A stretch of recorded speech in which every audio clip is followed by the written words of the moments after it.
Halo, Assalamualaikum warahmatullahi wabarakatuh. Berjumpa lagi dengan saya, Dian Nistasari. Sebagai sesama pejuang patah tulang, saya ingin berpesan kepada teman-teman semua yang lagi berjuang, yang sabar ya, banyak bersyukur, banyak ikhlas, sehatkan pikiran kita dengan mendengarkan mungkin kalau bagi yang beragama Islam ya, mendengarkan banyak ceramah-ceramah agama tentang sabar, ikhlas, karena kita memang lagi diberi cobaan. Patah tulang itu beratnya kita tidak bisa ngapa-ngapain ya. Kalau dulu kita bisa berlari, sekarang kita hanya rebahan, apalagi kalau yang belum bisa jalan. Biasanya kita bisa melakukan apapun sendiri, akhirnya kita menjadi difabel atau menjadi cacat yang harus bergantung sama orang lain. Itu kadang-kadang memberikan rasa sedih banget di hati kita, rasa menjadi tidak berguna ya. Tapi insya Allah semuanya akan terlewati. Yang penting sabar, ikhlas, dan bersyukur karena meskipun kita diberikan cobaan, tetapi kita masih bisa makan enak, masih bisa nonton TV misalnya, masih bisa scroll-scroll TikTok atau dengerin hal-hal yang indah misalnya karena telinga kita masih berfungsi dengan baik. Semoga saja ini menjadi penggugur dosa-dosa kita ya. Artinya Allah sayang sama kita karena kita masih diberikan cobaan dan dihisap di dunia sehingga nanti dosa-dosa kita akan lebih ringan di akhirat nanti. Amin, amin ya rabbal alamin. Oh ya teman-teman, ada beberapa sih yang barusan saya baca ya dari Mbak Reni Cahyani 5946 bertanya tentang apakah persendian atau dengkulnya itu akan kaku, terasa kaku. Kemudian beliau ini juga penderita patah tulang sudah 1 bulan, sudah disangkal putung tapi belum nyambung. Akhirnya operasi pada tanggal 1 Oktober. Semangat Mbak ya, semoga lekas pulih seperti semula. Bertanya nih, berapa bulan sampai sama sekali lepas tongkat. Sekarang masih terasa perih ya Mbak ya. Memang sih kalau setelah operasi itu ada perih bekas sayatan ya pastinya. Tapi biasanya itu akan hilang dengan sendirinya berangsur-angsur, apalagi ini sudah hari ketiga ya Mbak ya, hari ketiga apa hari keempat. Tentunya sudah banyak hilang rasa perihnya, nggak apa-apa, nanti lama-lama akan hilang sama sekali. Kemudian berapa lama saya lepas tongkat dari patah tulang, dari operasi. Setelah operasi itu saya operasinya kan kurang lebih di bulan Juli ya waktu itu ya, di bulan Juli kalau nggak salah. Nah itu saya sudah lepas apa namanya tongkat sama sekali itu kurang lebih di bulan Desember. Jadi sekitar 6 bulan ya, 5 bulan atau 6 bulan itu sama sekali sudah lepas tongkat. Tapi biasanya ketika saya berada di tempat-tempat licin, misalnya WC atau yang kira-kira nggak nyaman ya, biasanya saya ini sih dinaikin dinaikin kursi roda sama suami saya, diantar sampai ke depan pintu WC, kemudian baru saya jalan sedikit-sedikit sambil rambatan gitu ya teman-teman. Nah itu supaya menghindari, karena memang setelah patah tulang itu jadi trauma banget dengan tempat yang licin, apalagi kalau pakai tongkat itu hati-hati juga ya Mbak ya, karena ujung tongkat itu kalau misalnya kena licin dia bisa agak terpeleset dikit gitu ya. Jadi hati-hati dalam menggunakan tongkat. Kemudian persendiannya atau dengkulnya kaku enggak?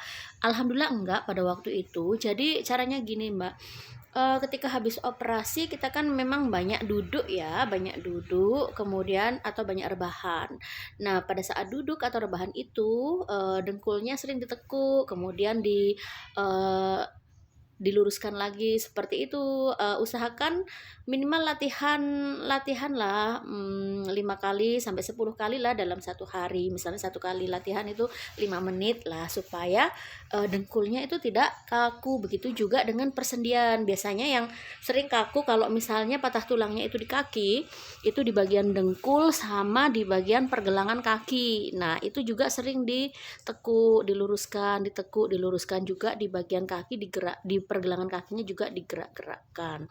Kalau misalnya kita rajin latihan, insya Allah nanti tidak akan terasa kaku, karena kalau sudah kaku itu agak susah untuk melenturkan kembali. Jadi ya sering-sering latihan aja ya Mbak ya. Kalau misalnya masih kesusahan untuk latihan sendiri, mungkin bisa minta buat rujukan ke fisioterapi untuk membantu sesi latihan pasca operasi patah tulang gitu. Tapi kalau saya waktu itu saya tidak ke fisioterapi karena saya bisa latihan sendiri dan tidak terlalu mengganggu di persendian. Jadi ya kalau ditanya kaku apa enggak, alhamdulillah. Dan lepas ini sama sekali kurang lebih 5-6 bulan lah lepas tongkat sama sekali. Tapi terus terang ya, daripada tongkat saya lebih nyaman pakai kursi roda.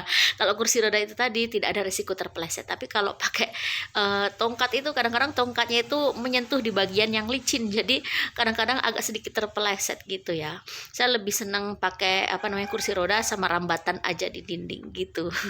Semoga saja lekas sembuh ya Mbak ya. Kalau misalnya nyerinya nyeri banget, biasanya kan kalau setelah operasi kita dikasih obat anti nyeri ya sama dokternya.